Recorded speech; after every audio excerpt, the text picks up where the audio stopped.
अराजक, क्रूर आणि आक्रमक वागणाऱ्याला दंडन करणे चुकीचे नाही. मुक्या आश्रित प्राण्याची क्रूर हत्या करून सण उत्सव साजरे करणे क्षम्य आपराधिक अधर्म आहे. न्यायदानार्थ न्यायाधीशाने गुन्हेगाराला फाशीची शिक्षा दिली तर हिंसाचार मानला जात नाही. अहिंसेची व्याख्या आणि त्याचा शुद्ध अर्थ सखोल अभ्यास केला पाहिजे. धर्मरक्षणासाठी आवश्यक प्रसंगी केलेली हिंसा क्षम्य आहे, पण जाणून बुजून अन्न किंवा यज्ञ, पूजा इत्यादी हेतूने धार्मिक विधी पार पाडण्यासाठी प्राण्याला मारणे कधीही आणि केव्हाही क्षम्य नाही.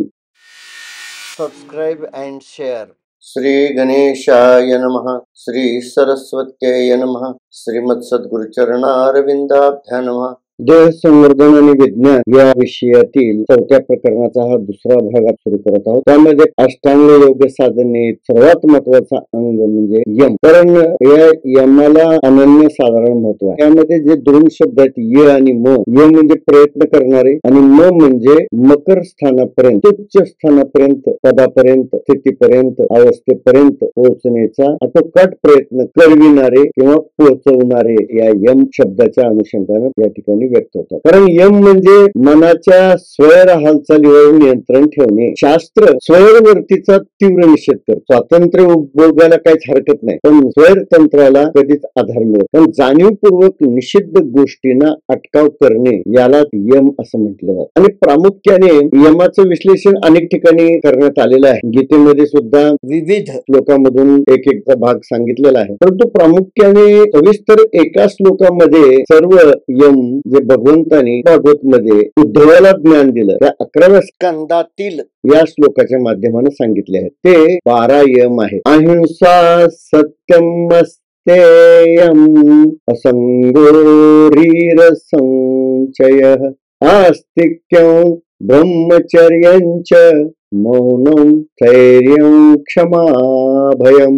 हे एकनाथी भागवताच्या एका श्लोकामध्ये येणारे 12 यम आहेत. पहिला अहिंसा, सत्यम, अस्तेय, असंचय, ब्रह्मचर्यम, असंगो, रीः, आस्तिक्यम, मौनम, स्थैर्यम, क्षमः आणि अभयम. हे यम पाळणं गरजेचं आहे. योग दर्शनामध्ये प्रामुख्यानं 5 यम स्थितीचा उल्लेख केलेला आहे. त्यामध्ये 5 शब्द येतात या योगसूत्रांमध्ये. अहिंसा, सत्यास्तेय, ब्रह्मचर्या, परिग्रहाय पतंजली योगसूत्रामध्ये अधोरेखित केलेले आहेत. म्हणजे यामध्ये किंवा 5 अहिंसा म्हणजे दया, सत्य म्हणजे खरं बोलणं, अस्तेय म्हणजे चोरी न करणं, ब्रह्मचर्य निर्विकार उच्चारण आणि 5वा आहे अपरिग्रह, याचंच नाव असंचय. 12 यमापैकी किमान या 5 यमाचे तरी काटेकोर पालन करावे लागते. भगवंतांनी 12 यम सांगितलेले आहेत आणि या 12 पैकी 5 यमाचे पालन व्हावं अशी अपेक्षा आहे महर्षी योग मुनींना. गीतेत हे यम वेगवेगळ्या श्लोकात समजून सांगितले आहेत. जसा 16व्या अध्यायाच्या 2ऱ्या श्लोकामध्ये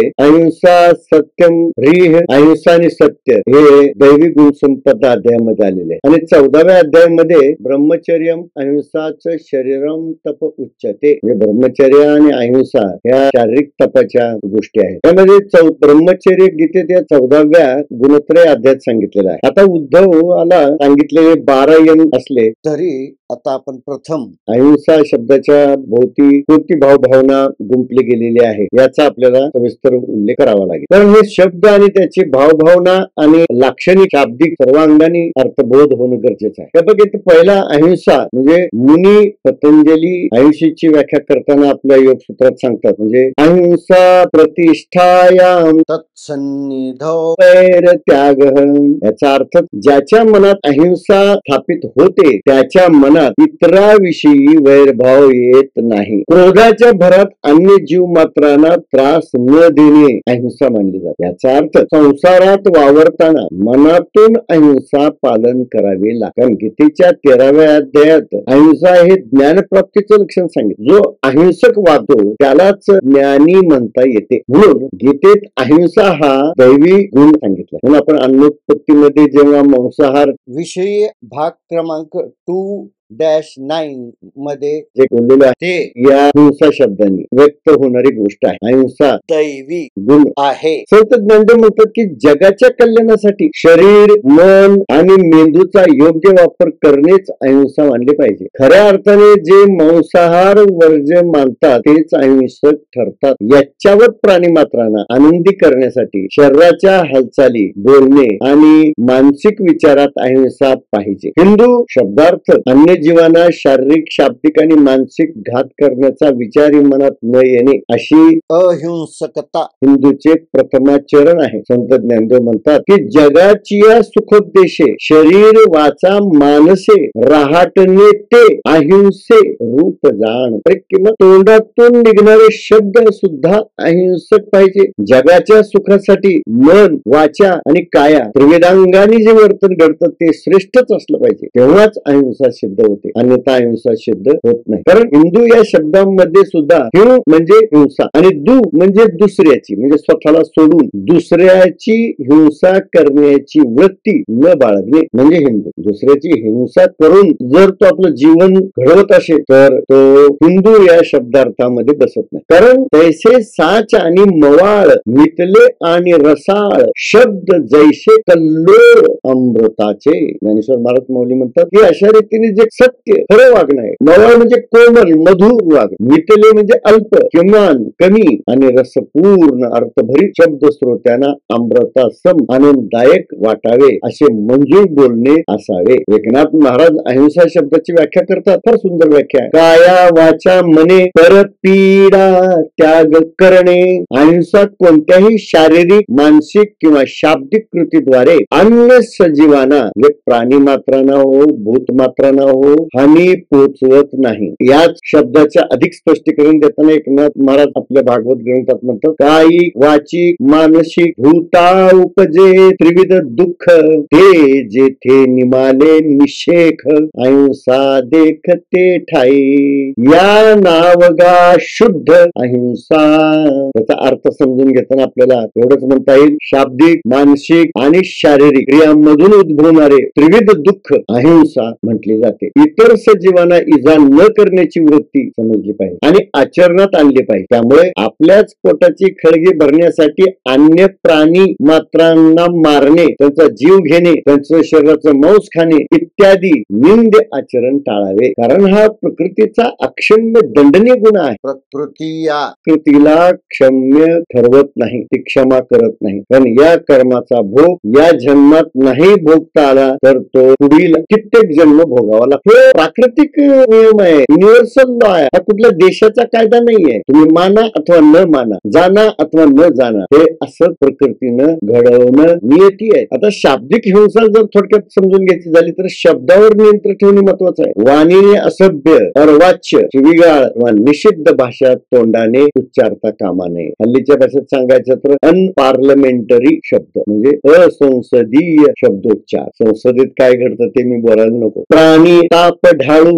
उपहासू, छळू, वर्मस्पर्शू म्हणजे आपल्या वाणीच्या उच्चारामध्ये हे अवगुण मनुष्याने रागाच्या भरात घाणेरडे शब्द कधीच बोलू नये. अनावश्यक वाद विवाद टाळावा. ज्ञानीपणाच्या भरात उद्धट बोलू नये. प्राण्यांना घाबरवण्यासाठी ओरडू नये. कुणाची चेष्टा करू नये. कुणाला त्रास देऊ नये. मनाला इजा होईल असे कडू बोलणे टाळावे. वर्मावर घाव घालणारे, चावडीवर, कट्ट्यावर, वट्ट्यावर बसून वायफळ बडबड करणे टाळावे. यासाठी सुद्धा ज्ञानेश्वर महाराज आपले शब्द ज्ञानेश्वरीत खर्च करतात. आटू वेगू विंदानू आशा शंका प्रतारणू हे संन्यासीले अवगुण जया वाचा. च्या वाचेने हा अवगुण टाळलेले असतात. संन्यासीले म्हणजे त्यागलेले. आटू म्हणजे मनात गाठ ठेवून वरवर मो बोलणे. मुखमी राम बगल मी छुरी. वेगू म्हणजे उत्कट आवेग पूर्ण स्वाद घेऊन. विंदानू म्हणजे तीक्ष्ण बाणाप्रमाणे शरसंधान टंकणारे शब्द बोल. याचा अर्थ धनुष्य बाणाने दुरून शिकार करणे. खोटी आशा जोपासणे. खोल पोकळ सांत्वन करणारे, फेसाने एखाद्याच्या तहान भागवणे. संशय शंका निर्माण करणारे बोलणे. संभ्रमात टाकणारे निरूपण. प्रतारणू म्हणजे अवज्ञाकारक वक्तव्य करणे. हे जिभेचे 6 दोष नेहमी टाळावे. एकनाथ महाराज आणखीन आपल्या एका ओळीमध्ये म्हणतात, झनी दुःख पावेल वारा म्हणून स्वसून घाली सैरा नेमुनी प्राण संचारा निज शरीरा वागवी. इतकं काटेकोर वागणं माणसाच्या जीवनामध्ये व्हायला पाहिजे. म्हणजे वाऱ्याला त्रास होईल म्हणून श्वासही सावकाश सोडतात, असे एकनाथ महाराज म्हणतात. श्वास सुद्धा म्हणजे जोरात फेकत नाहीत बाहेर. आणि असा नियम घेऊन आपल्या प्राणाचा संचार शरीरामध्ये संत गतीने करतात. असे अहिंसा वृत्तीचे वर्णन केलंय. आकाश दचकेल देख या लागी नेदी सैरा हाक वाचा परिपक्व पीयूख वचने परम सुख सर्वांशी दे. आकाश घाबरेल म्हणून मोकाट हाक मारत नाही, सतत कमी आवाजात बोलतात, फक्त कोमल स्वरात मधुर उत्तम अमृत सुभाषितच बोलतात. ते ऐकणारे अधिक आनंदी होतात. याला शाब्दिक अहिंसा म्हणतात. आपले ओठातून बाहेर पडणारे वैखरी वाणीचे शब्द बाहेर जे बिखरतात त्याची प्रत, त्याची जाण प्रत्येक माणसाला असली पाहिजे. कारण एकदा शब्द बाहेर फेकले की ते परत घेता येत नाही. म्हणून ते बोलण्या अगोदर त्याची प्रत जाणून, त्याचा परिणाम जाणून त्याचा उच्चार करावा. आता मानसिक अहिंसा सांगायची झाली तर इतराबद्दल मनात हानिकारक विचार, वाईट भावना असणे. मनात अहिंसा जागृत असेल तर बाह्य इंद्रियातून आपोआप अहिंसा प्रतिबिंबित होते. म्हणून माऊली ज्ञानेश्वर महाराज म्हणतात की म्हणून मन पांडवा मूल येया इंद्रिय भावा हेची राहाटे आगवा द्वारी आवडे ते वृत्ती किरीटी आधी मनोनीची उठी मग ते वाचा दिठी करासिये. तर आधी मनात उद्भवणारी उत्कट इच्छा, प्रेरणा, आवेश माणसाच्या बोलण्यातून आणि सर्व इंद्रिय वर्तनातून दिसून येते. नंतर त्याचेच प्रत्यंतर हातापायाच्या हालचालीमध्ये स्पष्ट दिसून येते. म्हणजे शरीर वर्तनातून मनाची हिंसक वृत्ती किंवा अहिंसा प्रवृत्ती दोन्ही दिसून येतात. म्हणून अहिंसेचा उद्भव कसा होईल या बाबतीत ज्ञानेश्वर महाराज म्हणतात, तैसे दयालुत्व आपुले मने हाता पाया आणिले मग तेथ उपजविले अहिंसे ते. आणि मग ज्ञानेश्वर महाराज म्हणतात की बाबा अरे आपला दयाळूपणा जो मनात जोपासतो, जर जोपासलेला असेल तर तो दयाळूपणाच हातापायातून बाहेर पडताना दिसतो. व्यक्तीच्या हृदयाला दयाळूपणा हातापायातून व्यक्त होतो. मनात तात्पुरती अहिंसा जन्मली म्हणजे दयाळूपणा म्हणजेच अहिंसा. या अहिंसेचं दुसरं पर्यायी नाव म्हणजे दयाळू. जर दयाळू असेल तर तो अहिंसक, अंतःकरणामध्ये दयाच नसेल तर तो अहिंसक असूच शकत नाही. म्हणून मांसाहारी मनुष्य दयाळू होऊ शकत नाही. आता समाजामध्ये कुत्र्या मांजराबद्दल कळवळा दाखवणारे अनेक लोक आहेत, परंतु तेच रात्री कोंबडी बकरीचा गळा सुरीनं कापून त्यांचे मांस उदरात भरतात आणि पोट भरण्यासाठी निर्मम प्राणी हत्येस जबाबदार होतात. मग त्यांचा दयाळूपणा कुठे गायब होतो? कुणास तरी ते अहिंसेचे पुजारी म्हणून सन्मानाने समाजात मिळवतात. ते मानसीची जरी अहिंसेचे अवसरी तरी कैची बाहेरी ओसंडेल. कारण मनामध्ये अहिंसाच भरली तर हिंसा कशी बाहेर येणार? मनामध्ये दयाळूपणा असेल तर हिंसा घडणारच नाही हातापायाकडून. मग ही शारीरिक हिंसा म्हणजे काय हे आता सांगताना क्रूरता, खून, अपघात, इजा, हत्या, मनुष्य तर प्राण्यांना मारून त्यांचे मृतदेह खाऊन पोट भरणारी व्यक्ती कोणत्याही अंगाने अहिंसक नसते, ते हिंसकच. कारण काहीही असो, यज्ञ विधी असो, देव कार्य असो, पूजा असो, धार्मिक विधी असो इत्यादी सर्व लोकमान्य धार्मिक पवित्र आधाराने प्राणिहिंसा का करावी? चुकीच्या पद्धत लादलेल्या पारंपरिक अंधश्रद्धा, प्रचलित दुष्ट प्रथेचा शक्य तितक्या वेगाने बिमोड व्हावायचा. प्राणी हत्या किंवा पशुबळीचे संकल्प मनात काय यावे हे वर्तन वेद ज्ञानाविरुद्ध आहे. काही लोक देवी देवतांना प्रसन्न करण्यासाठी दीर्घकाळ उपवास व्रत करून बळी प्रथा सुद्धा जोपासतात. आता हे राक्षसी दुष्कृत्य किती वाईट आहे. निष्पाप प्राण्याच्या क्रूर हत्येने देव किंवा देवी कशी संतुष्ट होते? आणि अशी वाईट प्रथा कोणत्याही धार्मिक पंथात आढळून येत असेल तर ती निश्चितच निषेधार्ह आणि खेदजनक. हे अशुद्ध आचरण वैदिक सनातन धर्मानुसार प्रमाणित होत नाही. ज्ञानेश्वर महाराजच्या शब्दातच ऐकायचं झालं, तैसे मने वाचा काय भलतया दुसऱ्या दुःख देतू जाय, स्वार्थू साधिता न पाहे पराचे हित. जेव्हा मनावर स्वार्थ अधिराज्य गाजवतो, स्वार्थाची भावना मनात जोपासते, तेव्हा इतरांना लुबाडणे, दुखावणे अशी कृत्ये वाचेने किंवा हाताने केली जातात. स्वार्थी लोक इतरांच्या कल्याणाची कधीच काळजी घेत नाही. अन्य कोणत्या प्राण्याच्या शरीराला इजा न करणे, अपशब्द न वापरणे आणि वाईट विचार न करणे हे 3 गुण आत्मसात केले पाहिजे. कारण इतरांना दुखवणे ही निर्विवाद हिंसाच ठरते. एकनाथ महाराज आपल्या भागवत ग्रंथात म्हणतात, भूता देता दुःखलेषु भूती दुःखवेल भूतेषु, ऐसा ज्याचा दृढ विश्वासू ते तर रहिवासू अहिंसेचा.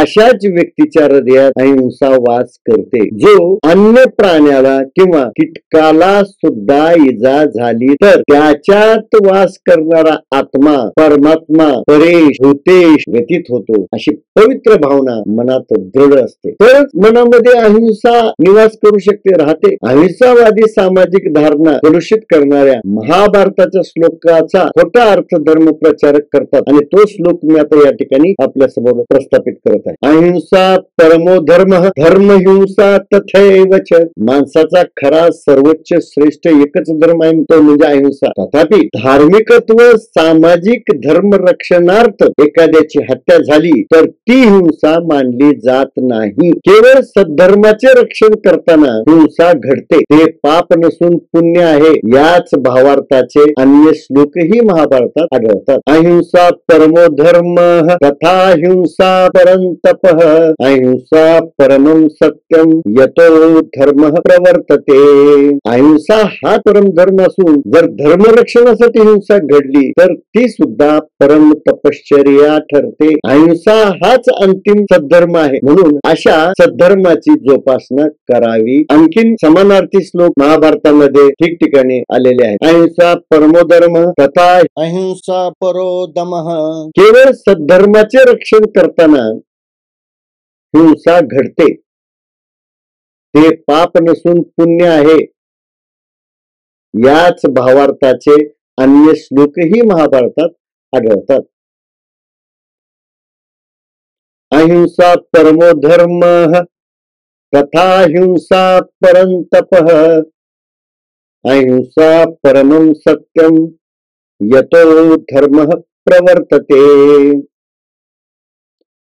अहिंसा हाच परम धर्म असून जर धर्मरक्षणासाठी हिंसा घडली तर ती सुद्धा परम तपश्चर्या ठरते. अहिंसा हाच अंतिम सद्धर्म आहे, म्हणून अशा सद्धर्माची जोपासना करावी.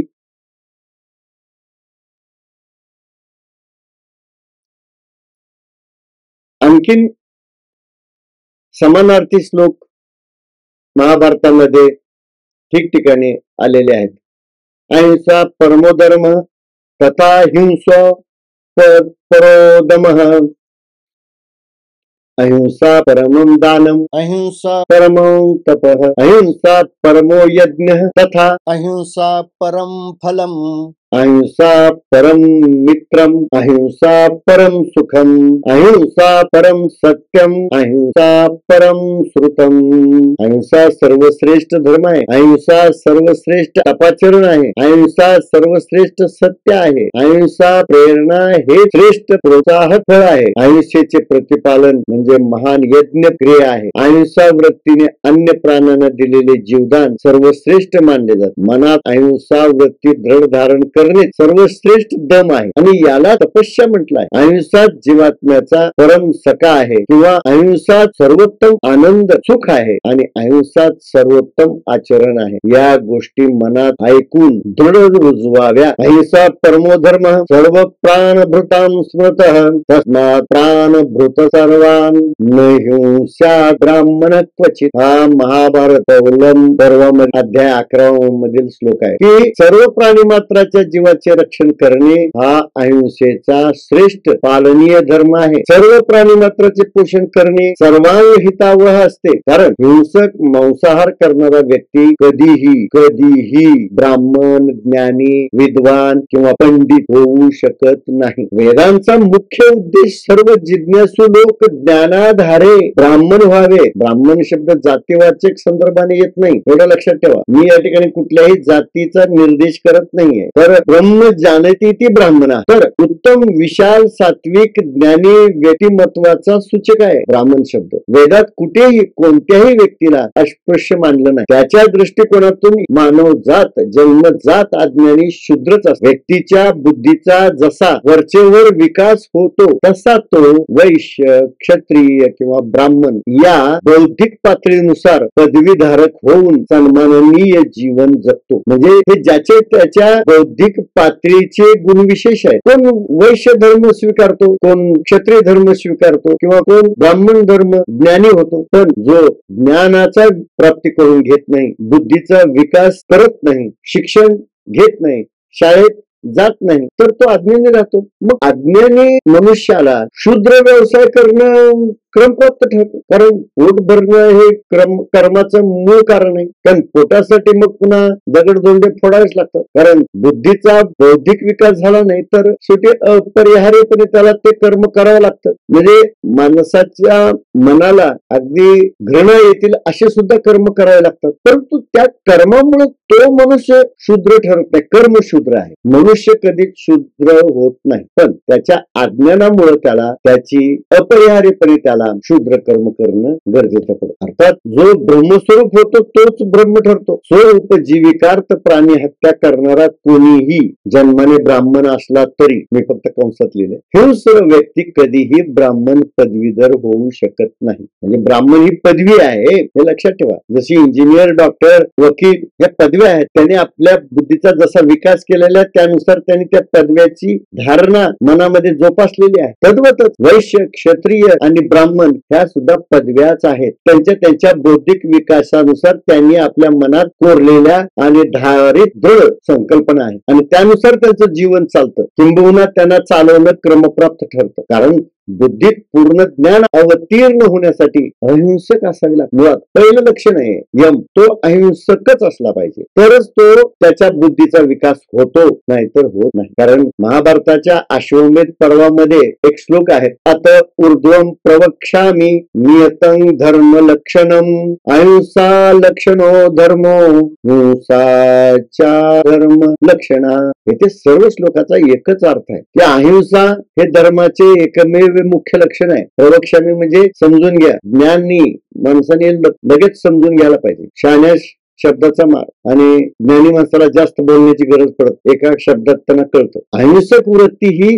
धार्मिकतेचे खास वैशिष्ट्य आहे. उत्तम वैदिक धर्माविरुद्ध आचरण करणाऱ्याशी संघर्ष किंवा युद्ध करावे लागते, तर बुद्धिमान व्यक्तीचा तो योग्य धर्म आहे. त्यामुळे समाजात अराजक, क्रूर आणि आक्रमक वागणाऱ्याला दंडन करणे चुकीचे नाही. मुक्या आश्रित प्राण्याची क्रूर हत्या करून सण उत्सव साजरे करणे हा अक्षम्य अपराधिक अधर्म आहे. न्यायदानार्थ जर न्यायाधीशाने गुन्हेगाराला फाशीची शिक्षा दिली तर तो हिंसाचार मानला जात नाही. त्यामुळे धर्माची व्याख्या आणि त्याचा शुद्ध अर्थ यांचा सखोल अभ्यास केला पाहिजे. अन्यथा अंधश्रद्धा लोकांकडून सत्यार्थ नष्ट होण्याची दाट शक्यता असते. धर्मरक्षणासाठी आवश्यक प्रसंगी केलेली हिंसा क्षम्य आहे, पण जाणून बुजून अन्न किंवा यज्ञ, पूजा इत्यादी हेतूने धार्मिक विधी पार पाडण्यासाठी प्राण्याला मारणे कधीही आणि केव्हाही क्षम्य होत नाही. कारण धर्माचा एकच उद्देश असतो, मन धारयति इति धर्म. धर्माचा अर्थ प्रेम आणि शांतीच्या दिशेने चालणे. स्वार्थासाठी अक्षम्य चुकीच्या भावना मनात न ठेवणे हाच सद्धर्म मानला पाहिजे. या मार्गाने केवळ शाकाहारी, दयाळू, शांतता प्रिय व्यक्तीच चालू शकते. आणि अभ्यासाने ब्राह्मण होणे म्हणजे ज्ञानी होणे. ब्राह्मण हा शब्द जात संबोधक नसून ज्ञानाचा समानार्थी शब्द आहे. कोणीही पूर्वज ऋषी मुनी जन्माने ब्राह्मण नव्हते. अभ्यास तपश्चर्येने सर्वजण ज्ञानी ब्राह्मण झाले, किंबहुना ते ज्ञानी होते म्हणून त्यांना ब्राह्मण मानले जात होते. अहिंसा शब्दावर माझं बोलणं समर्पक आहे, कारण ज्ञानेश्वरांनी आपल्या ज्ञानेश्वरीमध्ये अहिंसा शब्दाला समजावून सांगण्यासाठी 200 ओव्या 13व्या अध्यायात खर्च केलेल्या आहेत. तेवढ्या तर आपल्याला इथं सांगणं शक्य नाही. मराठी जाणकार आहात आपण, ज्ञानेश्वरी वाचावी. इथे हा 4थ्या प्रकरणातील हा दुसरा भाग समाप्त करत आहे.